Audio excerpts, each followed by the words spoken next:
Hey, ¿qué tal? Bienvenidos a Arte con A mayúscula. Continuamos con nuestra serie de dibujo anatómico. Ahora que hemos visto parte por parte del retrato, entenderemos cómo se estructura la cabeza en conjunto.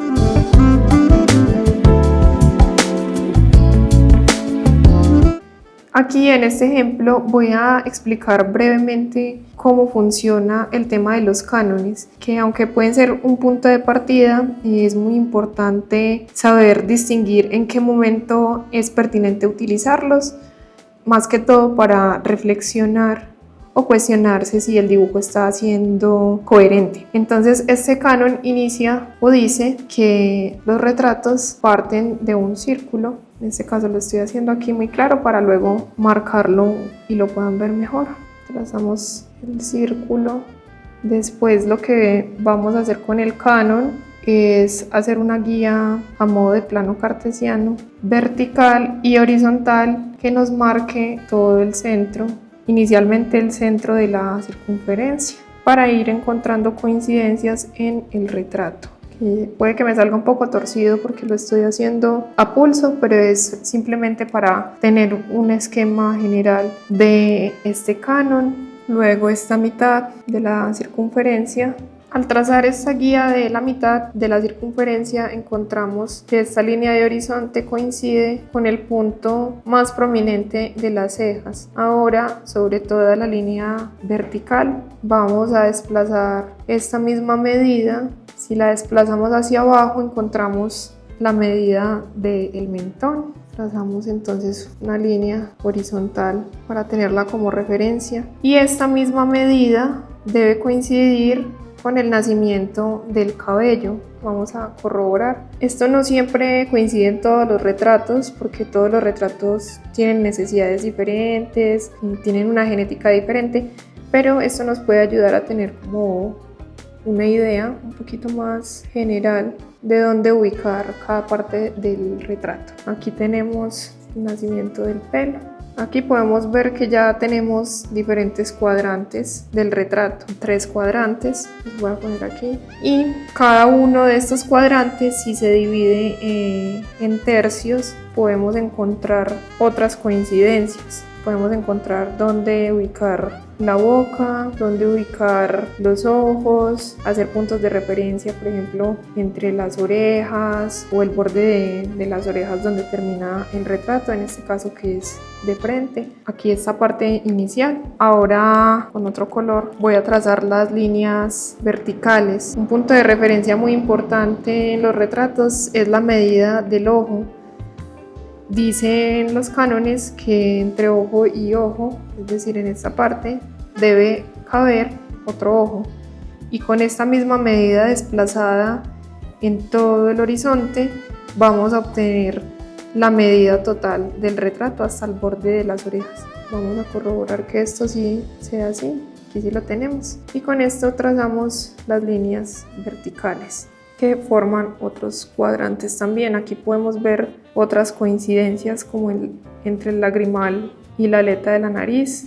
Trazamos nuevamente esta referencia y vamos a desplazar esta misma medida sobre todo el horizonte y vemos que coincide con el final del retrato. Aquí podemos ver que tenemos entonces un rectángulo que encierra un círculo y a partir de estas dos guías podemos obtener estos puntos de relación. Esta ubicación del ojo es muy importante y la vamos a tener muy presente siempre a la hora de realizar retratos. Algunos cánones o algunos artistas también utilizan esta medida del ojo por el todo, es decir, esta medida, si la tomo aquí, la puedo desplazar hacia abajo para encontrar las distancias diferentes del retrato. Si dividimos estos cuadrantes en 3, como les mencionaba anteriormente, en partes iguales, vamos a poder ubicar diferentes partes del retrato. Voy a hacer el ejercicio aquí. Entonces esta primera división en el tercer cuadrante nos va a marcar dónde va la división de los labios y hasta dónde llega esta parte de la sombra proyectada del labio inferior. Lo mismo si lo hacemos en el segundo cuadrante, vamos a obtener diferentes puntos de relación. Por ejemplo, aquí en esta primera división del segundo cuadrante hallamos la ubicación de la mitad de los ojos y este volumen importante de la nariz. Resalto nuevamente que esto no es como una camisa de fuerza o que todos los retratos deban estar hechos de esta manera, pero eventualmente es una herramienta que nos puede funcionar para rectificar que las proporciones queden adecuadas. Entonces, si lo vamos haciendo así, dividiéndolo en partes iguales, en 3 partes iguales, hallaremos diferentes volúmenes y diferentes ubicaciones del retrato importantes a tener en cuenta. Esto puede parecer un poco confuso, pero a la hora de practicarlo puede ser bastante útil. Entonces tenemos, acá lo voy a resaltar un poco más para que esto quede un poquito más claro. La ubicación del ojo justo en el centro. Ahora hay relaciones muy importantes entre diferentes partes para rectificar que tenga coherencia. Por ejemplo, la pupila del ojo suele coincidir con las comisuras de los labios, con el borde de esta parte. Lo que les mencionaba esta boca está ligeramente más pequeña, pero igual hay algo de relación con respecto a las pupilas, los lagrimales con las aletas de la nariz, importante. Otro punto de referencia es con respecto a las comisuras, es el pómulo y las comisuras, pero esto ya sería en diagonal.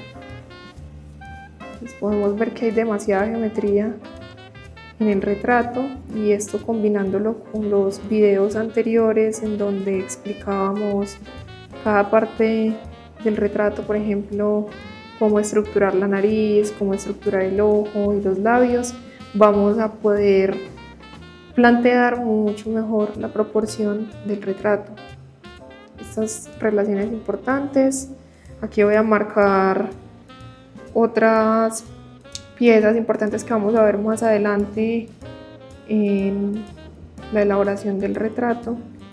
Una parte importante es esta del entrecejo, que haré mucho énfasis en esta pieza, que habla mucho, que nos narra el giro del retrato o la ubicación, que es esta piecita. Es muy importante, forma una especie de trapecio invertido, trapezoide. Aquí un poco recordando los videos anteriores de cada parte. Aquí, por ejemplo, la nariz de manera muy geométrica, entendiendo también los planos, cómo se comportan estos en el retrato. Recordando un poquito nuestro video de las narices, aquí se nos repiten nuevamente los planos. Podemos ver que ya incluso aquí se nos dibuja, nos hace un poco más claro esta forma, sombra proyectada, que le va a dar más tridimensionalidad al retrato. Nuevamente la sombra proyectada, todo a través de líneas muy geométricas, líneas rectas. Este ejercicio funciona bastante. Podemos imprimir una fotografía de un retrato que queramos estudiar para dividirlo por planos y verificar si estos cánones funcionan o no al tipo de retrato que queramos dibujar. Y siempre apoyándonos mucho de la geometría de líneas rectas o de círculos, pero que sea muy esquemático para entender mejor cómo se articula cada parte del retrato. Aquí también lo voy a resolver acá un poco geométrico, pensando mucho en los planos. Toda esta geometría en esta foto la hago pensando mucho como una especie de envoltura, de empaque, para simplificar, tener una mejor síntesis de la imagen, sin pensar tanto en los detalles. Seguramente que entre un retrato masculino y femenino debe haber algunas variaciones, ya que los hombres tienen el mentón un poco más prominente, pero en esencia estas ubicaciones generales suelen coincidir y por eso se utilizan tanto estos métodos. Muchos artistas han desarrollado su estructura de dibujo a partir de estos cánones y aquí se nos forma incluso una especie de sombra porque hay un plano que sobresale más como el de los pómulos, que también nos ayuda a entender un poco cómo se comporta la luz en estas masas, en estos volúmenes, y así vamos teniendo una síntesis un poquito más general y para entender mejor cómo está dispuesto el retrato y estas relaciones importantes. Vamos a plantear unos esquemas un poquito más generales sobre las perspectivas o algunas perspectivas importantes del retrato. En este caso, inicio planteando la parte frontal, que es muy simétrica, simplemente es un círculo y tener como base la ubicación del mentón y de las orejas. Esta sería como la parte frontal del retrato. Luego voy a plantear cómo sería el giro o la vista 3/4, en donde el centro del retrato iría un poco desplazado dependiendo del ángulo que queramos que destaque más. Y finalmente de perfil. Estos serían como las vistas más generales o el encaje en donde iría circunscrito el retrato que vayamos a trabajar.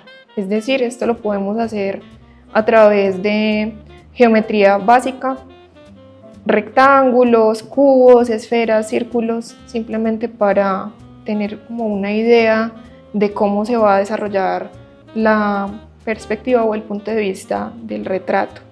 Esta sería como la vista más simplificada de estos ángulos. Ahora voy a hacerlo 3/4.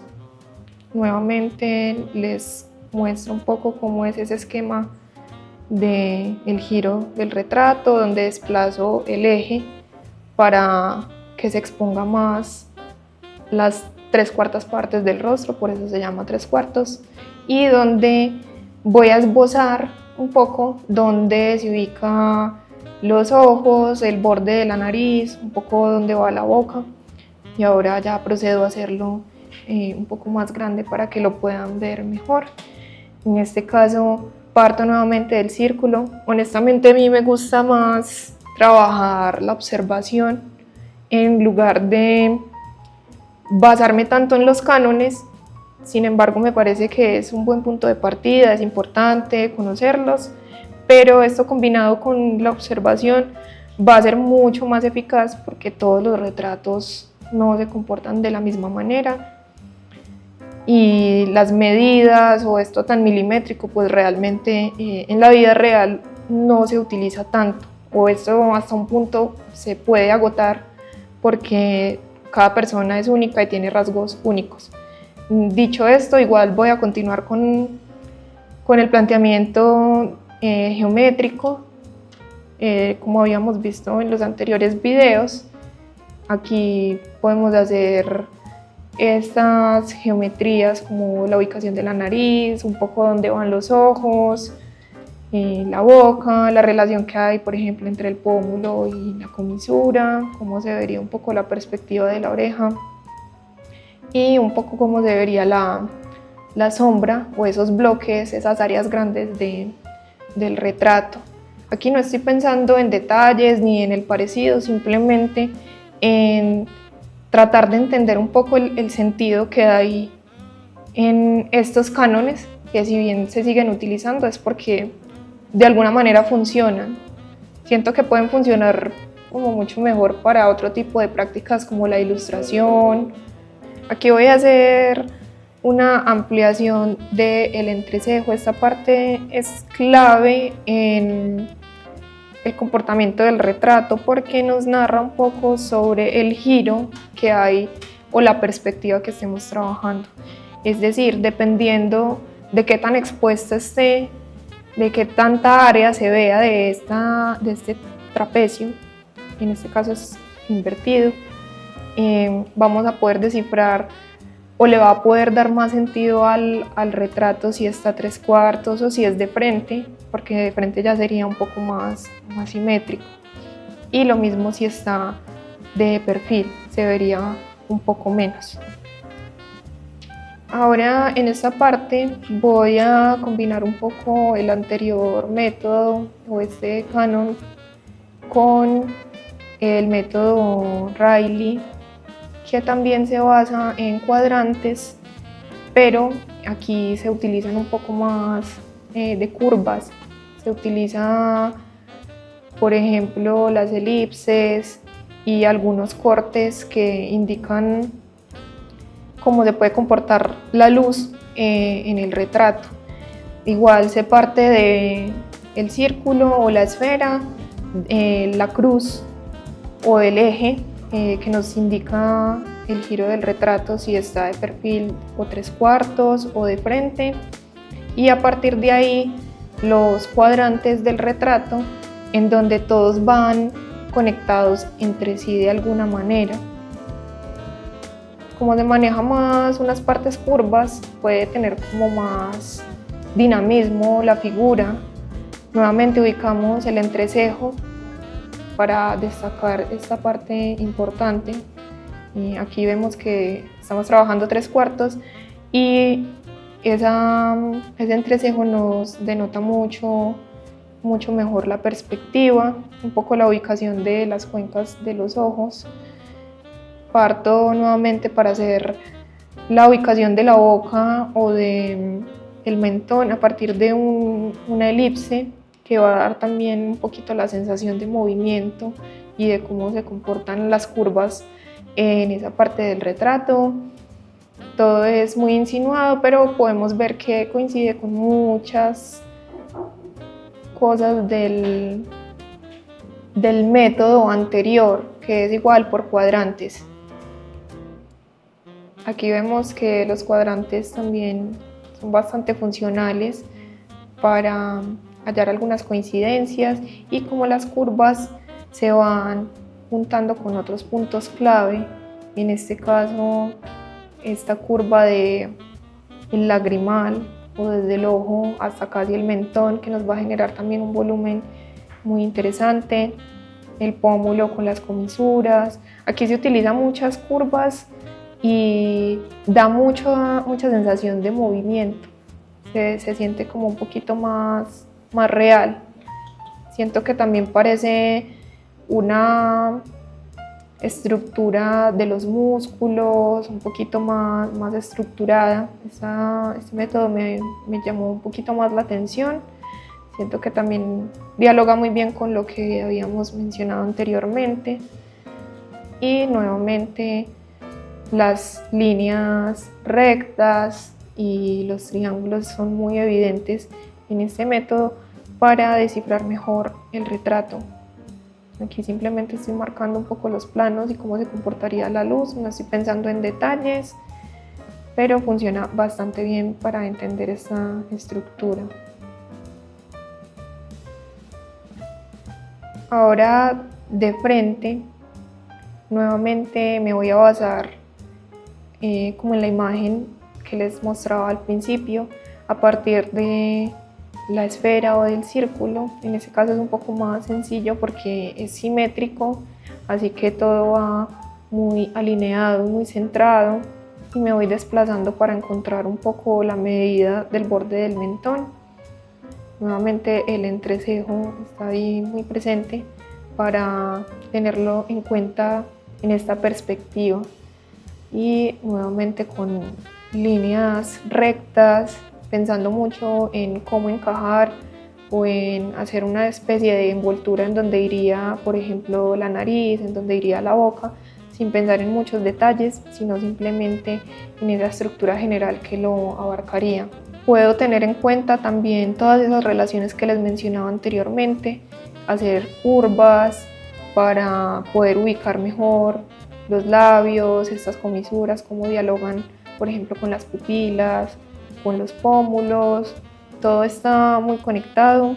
De alguna manera eso hace un poquito más interesante estos métodos que en algún punto pueden ser contraproducentes si no se utilizan con conciencia, pero se hace fácil en la medida en que uno lo replica y lo replica para ver cómo se relaciona cada parte del retrato. Las sombras proyectadas en este tipo de ejercicios también nos ayuda a tener mucha más conciencia de la ubicación de cada parte del retrato. Por ejemplo, la sombra proyectada de la nariz le va a dar mucha más tridimensionalidad, igual que la sombra proyectada del labio inferior. Nuevamente, sin pensar en detalles, simplemente en planos muy generales, en áreas más oscuras, solo para entender un poco cómo se relacionan estas partes entre sí. Espero que después de esta serie de dibujo hayas comprendido de manera individual y en conjunto cómo se comporta cada parte del rostro. Si te gustó esta serie, no olvides suscribirte y activar las campanitas para los siguientes capítulos.